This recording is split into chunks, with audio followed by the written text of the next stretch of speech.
நீங்கள் கிறித்தவர்கள் என்று உங்களை உணர்வீர்களேயானால், எண்ணுவீர்களேயானால் எனக்கு வாக்கு செலுத்தாதீர்கள்.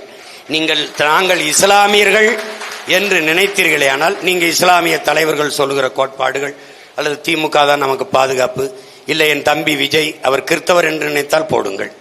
நீங்கள் தமிழர்கள் என்று நினைத்தால், இந்த மகன் தமிழ் மகன் என்று நினைத்தால் நீங்கள் எனக்கு போடுங்கள். நான் இன்னும் மெதுவா வந்து கூட என் வெற்றி கோட்டை தொட்டுக் கொள்கிறேன். எனக்கு ஒரு அவசரமும் இல்லை.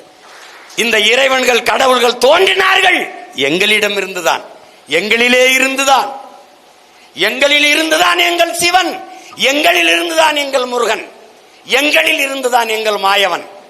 இப்படித்தான் எங்கள் இறை. அதனால அந்த பெருமிதமும் திமிரும் எவனுக்கு இருக்கோ, நான் இந்தியன் அங்கிட்டு, நான் திராவிடன் தூரப்போ, நான் தமிழன் எங்கூட வா, இங்க வா, நான் இருக்கேன், அண்ணன் இருக்கேன், இங்க வா. இதுதான் நாங்க அழைக்கிறது. அதனால கிறித்தவர்னு நினைக்கிறது வேற யாருக்கு போடுறதுக்கு என் தம்பிக்கே போட்டுருங்க. தமிழர்னு நினைச்சா எனக்கு போடுங்க. நீங்க மறுபடியும் திமுக போட்டு விட்டுருப்பீங்க.